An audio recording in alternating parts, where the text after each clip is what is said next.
दोस्तों आज हम ऐसी कहानी देखने वाले हैं जिसमें कि सिर पे एक दीवार पार करने के लिए ही बहुत से लोगों ने अपनी जान गंवा दी और एक लड़के ने बहुत ही मुश्किल से इस दीवार को पार किया। लेकिन दीवार पार करने में जो उसके साथ हुआ वो आपके होश उड़ा सकता है, इसलिए बहुत ही ध्यान से इस कहानी को देखना। मूवी की शुरुआत में हम एक लड़के को देखते हैं जिसका नाम थॉमस होता है, जो कि एक लिफ्ट में होता है। वो लिफ्ट काफी तेजी से ऊपर जा रही थी, लेकिन उसे कुछ भी नहीं पता होता कि वो यहाँ पर आखिर पहुँचा कैसे। उसके बाद वो एक ऐसी जगह पर पहुँचता है जहाँ पर उसके जैसे कई और लड़के उसे पकड़ लेते हैं। वो वहाँ से भागने की कोशिश करता है पर वह वहाँ से भाग नहीं पाता क्योंकि वहाँ की दीवारें बहुत ऊंची थी जिन पर चढ़ना नामुमकिन जैसा था। उसके बाद उसे कुछ आदमी बंदी बना लेते हैं। तभी उसके पास एक लड़का आता है जिसका नाम एल्बी होता है। वो उस लड़के से उसके बारे में पूछता है, लेकिन उस लड़के को अपना नाम तक याद नहीं था। एल्बी उसे बताता है कि हमें कुछ भी जरूरत का सामान चाहिए हो तो उस लिफ्ट से सामान आता है जिस लिफ्ट से तुम यहाँ पर आए हो, और जब भी सामान आता है तो उसके साथ कोई ना कोई व्यक्ति जरूर आता है, जैसे कि इस बार तुम आए हो। उसके बाद वह लड़का ऊंची ऊंची दीवारों के पास का रास्ता देखता है और इस रास्ते के बारे में एल्बी से पूछता है। तभी एल्बी उसे कहता है कि यहाँ से कभी भी भागने की कोशिश मत करना,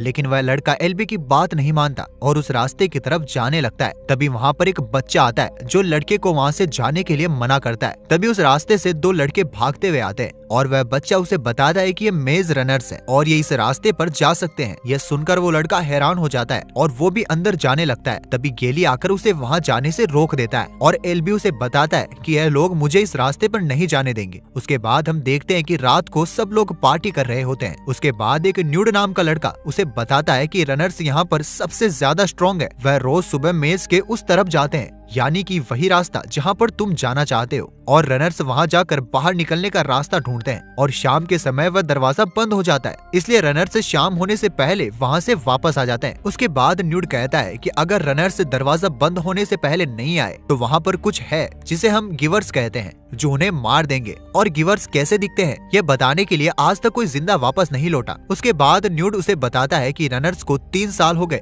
मगर बाहर जाने का रास्ता आज तक नहीं मिला। उसके बाद वह दोनों पार्टी में चले जाते हैं। तभी गेली वहाँ पर उस लड़के को फाइट के लिए चैलेंज करता है। फाइट के दौरान उस लड़के का सिर जमीन से टकरा जाता है और तभी उसे उसका नाम याद आ जाता है और फिर वह सबको बताता है कि उसका नाम थॉमस है। उसके बाद हम देखते हैं कि थॉमस को अजीब से सपने आते हैं जिस वजह से उसकी आंख खुल जाती है और उसके सामने एल्बी खड़ा होता है और वो उसे वॉक पर ले जाता है। उसके बाद थॉमस जंगल में काम करने के लिए जाता है, लेकिन वहाँ पर दूसरा रनर उसको मारने की कोशिश करता है, लेकिन थॉमस वहाँ से जान बचाकर भागने लगता है। तभी वहाँ के लोग बेन को पकड़ लेते हैं और वो देखते हैं कि बेन के अंदर गिवर्स ने जहर फैला दिया है और वो दरवाजा बंद होने से पहले उसे मेज में फेंक देते हैं क्योंकि वो अब जहरीला हो गया था और वो जहर फैला भी सकता था। उसके बाद फिर से रात को थॉमस सपने में अजीब सी चीजें देख रहा होता है और डर के मारे उसकी आँख खुल जाती है। उसके बाद वो देखता है कि एल्बी और उसका साथी मेज के अंदर जाते हैं। काफी समय बीत जाता है और दरवाजा बंद होने का समय भी बहुत नजदीक था, लेकिन एल्बी और उसका साथी अभी तक वापस नहीं आए। कुछ देर में वो सब देखते हैं कि एल्बी का साथी एल्बी को जख्मी हालत में उठाकर ला रहा था, लेकिन गेट बंद होने ही वाला था। तभी थॉमस भागकर मेज में चला जाता है। जब वो दोनों बाहर जाने का रास्ता ढूंढ रहे होते हैं तभी उनको गिवर की आवाज आती है। तभी एल्बी का साथी उन्हें छोड़कर भाग जाता है और थॉमस भी छुप जाता है और वो देखता है कि गिवर्स एक मकड़ी की तरह है और थॉमस एक गिवर को मार भी देता है। उसके बाद अगले दिन फिर से दरवाजा खुलता है और थॉमस और एल्बी का साथी एल्बी को लेकर बाहर जाते हैं। उसके बाद उन सबको लिफ्ट में आने की आवाज आती है और एक बार लिफ्ट में लड़की आती है। जब लड़की को होश आता है तो थॉमस का नाम लेती है और फिर से बेहोश हो जाती है। इसके हाथ में एक पर्ची होती है जिसमें लिखा था she is the last one ever. उसके बाद थॉमस और एल्बी का साथी अपने साथ 3 और लड़की को मेज में लेकर जाता है। मेज के अंदर वो गिवर के पास जाते हैं जिसको थॉमस ने रात को मार दिया था।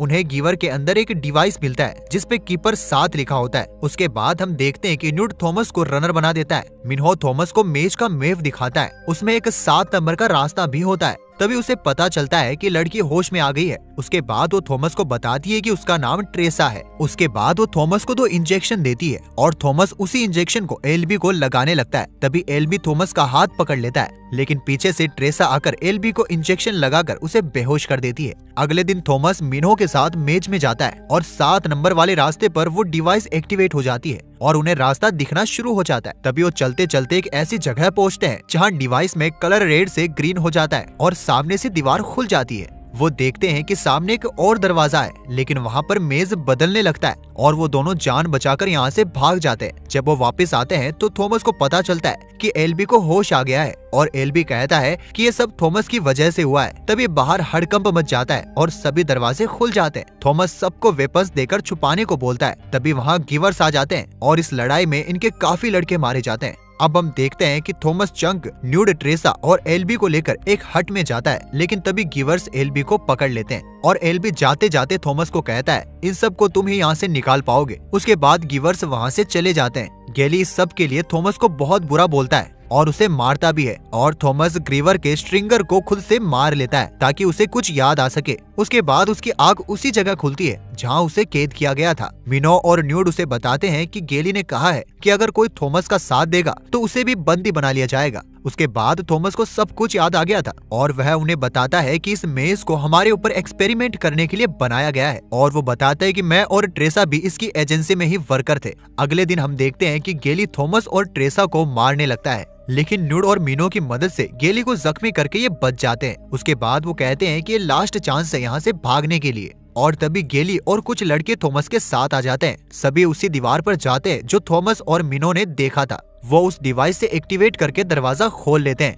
और तभी वो एक लाइब्रेरी में पहुंचते हैं और जब वो आगे जाते हैं तो देखते हैं कि सभी साइंटिस्ट मर चुके हैं और तभी वो देखते हैं कि स्क्रीन पर एक डॉक्टर कहती है कि तुमने ट्रायल 1 पूरा कर लिया है और वो बताती है कि अर्थ सूरज के बहुत पास आ गया है, इसलिए सब जगह आग लग गई है और इसमें काफी जानें भी जा चुकी है, लेकिन इससे भी भयंकर एक वायरस फैल गया जिसकी कोई भी वैक्सीन नहीं बन पाई, इसलिए न्यू जनरेशन को इन सब से गुजारा गया। उसके बाद वो डॉक्टर अपने आप को एक गोली मार देती है और जब वो बाहर जाते हैं तो गैली थॉमस को मारने लगता है और उसको बचाते बचाते चंक की मौत हो जाती है और तभी वहाँ कुछ सोल्जर्स आकर उनको प्लेन में ले जाते हैं और वो डॉक्टर भी जिंदा होती है और वो कहती है कि हमारा ट्रायल सक्सेसफुल रहा और जितने भी लोग बचे हैं उनको अगले ट्रायल में भेजा जाएगा। इसी के साथ ये मूवी खत्म हो जाती है। अब अगले ट्रायल में क्या होगा वो देखने के लिए पार्ट 2 कमेंट में जरूर लिखें, जिससे हम आपके लिए इसका पार्ट 2 जल्दी लेकर आए। इसलिए इस चैनल को सब्सक्राइब करके नोटिफिकेशन को ऑन कर ले। मिलते हैं आपसे अगले वीडियो में।